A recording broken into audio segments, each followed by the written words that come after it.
Chapter 6. An Unpleasant Encounter. In spite of Nancy Drew's firm decision to assist the Horner girls, the days slipped by and, try as she would, she could think of no way to discover whether or not the missing Crowley will had fallen into the hands of the Tophams. Although she seldom discussed the case with her father, he knew that she was troubled. "You're worrying about the Horner girls," he observed one day. "I am afraid you are taking their misfortunes too seriously. There is nothing you can do without the will, and you had best forget about it. Why, you've scarcely been out of the house since the Horner girls were here. Go shopping or anything to take your mind from the subject." "I have been thinking about Allie and Grace," Nancy admitted, with a rueful smile. "I was so sure I could do something for them." "Give your mind a rest, and perhaps you'll have an inspiration," Mr. Drew encouraged her kindly. "All right, I'll take your advice and go shopping, though I really haven't a thing to buy. The fresh air will do me good, I suppose." After luncheon, Nancy left the house and made her way toward the business section of River Heights. The walk was a long one, but she took it at a brisk pace. Nancy naturally was athletic, and as she swung along, more than one passerby turned to look after her in admiration. After window shopping for a time, she wandered into a department store more from curiosity than because she had anything to buy. She moved about aimlessly, gazing at whatever struck her fancy. Suddenly, Nancy's attention centered upon two girls who were hurrying down the aisle ahead of her. She stopped short and stared. Though their backs were turned, she had recognized them. Ada and Isabel Topham. "I'm sure I don't want to tag them around. I'll just slip down another aisle." But Nancy Drew never carried the thought into action, for at that very moment she saw Ada brush carelessly against a counter of expensive vases. As her sleeve caught, a large fragile bowl was swept to the floor. In horror, Nancy heard the crash and saw the bowl break into a dozen pieces.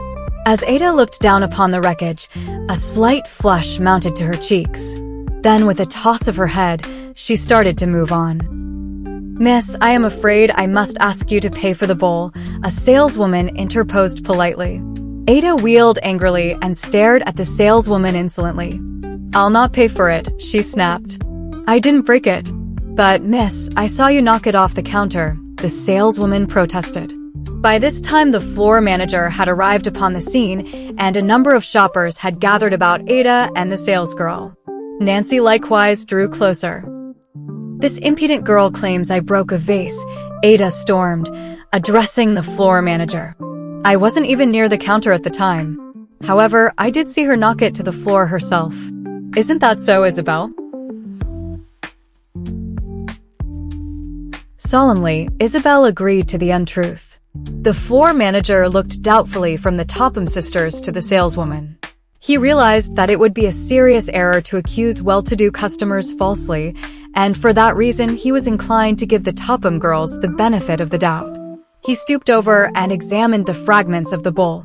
"Someone must pay for the damage," he said severely. "This is an expensive imported bowl." "Then let your clerk pay for it out of her salary," Ada retorted. If she hadn't been so stupid, she wouldn't have broken the vase. The saleswoman was too bewildered to take her own part, and Nancy saw that the floor manager was in a dilemma. As she sensed that he was about to exonerate Ada from all blame, she stepped forward. "You must be mistaken, Miss Topham," she said quietly. "I am certain the saleswoman did not break the bowl, for I saw the accident myself." "What business have you to interfere?" Ada demanded harshly, wheeling upon Nancy. "Perhaps it isn't my business, but I can't permit you to accuse this girl of something she didn't do." "You saw the accident, miss?" the floor manager questioned. "Yes." As Miss Topham walked by the counter, her sleeve caught on the vase. "It isn't true," Ada snapped. "But I'm tired of this silly argument. How much do you want for your vase?"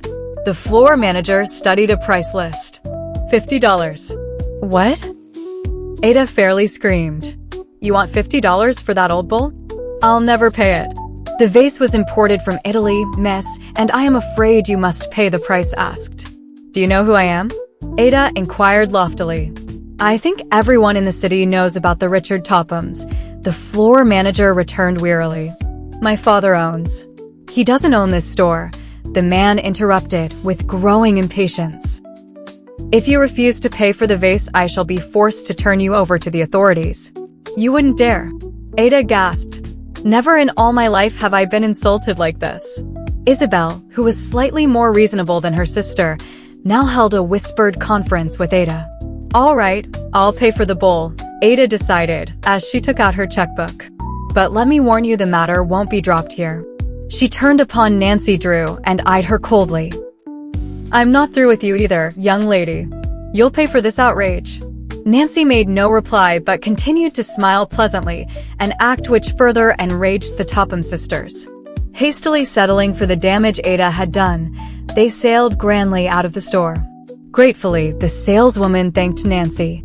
"You don't know how I appreciated the way you took my part. I couldn't have paid for the bowl, and if you hadn't said what you did, the floor manager probably would have discharged me." I saw her break the bowl and I was determined to see justice done.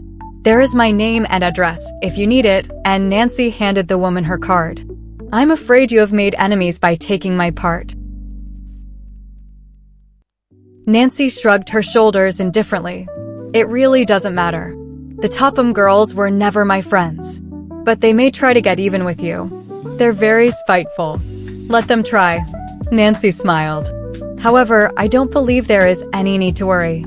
Their talk is mostly bluff." Lightly, Nancy Drew dismissed the subject, and as she found she was being regarded with curiosity and admiration by those who had witnessed the scene, left the store. She walked slowly toward the park. "It makes my blood fairly boil every time I think of Ada and Isabel Topham getting all of the Crawley fortune," she told herself with feeling. "Especially when Grace and Allie Horner need the money so badly." The way Ada tried to accuse that shop girl was disgusting. Nancy crossed the public park and paused for a moment at the drinking fountain. As she glanced up, she saw that unwittingly she had selected the path Isabel and Ada Topham had taken. Upon leaving the department store, they, too, had gone to the park and were now seated upon a bench engaged in earnest conversation. Their heads were close together, and, from the expression on their faces, Nancy suspected that they were discussing her. Unless she retraced her steps, it would be necessary to pass directly in front of them. If they see me, they are certain to say something mean, Nancy thought, and if they do, I'll be sure to lose my temper. I know, she decided impulsively. I'll take the path through the bushes and avoid them. I can pass behind that bench and they'll never notice me. Ada and Isabel were so engrossed in their conversation that they failed to notice Nancy's approach. Chuckling to herself, Nancy left the sidewalk and quietly made her way down the path, which was shaded with overhanging bushes. She had no intention of attempting to overhear what the Topham sisters were saying, but as she noiselessly approached the bench where they were sitting, 2 words reached her ears, causing her to pause involuntarily. Ada was speaking, and the phrase which Nancy had accidentally overheard was "the will."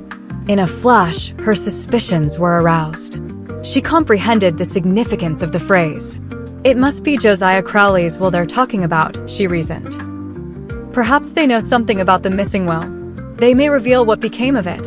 With the instinct of a detective, Nancy Drew crept cautiously closer.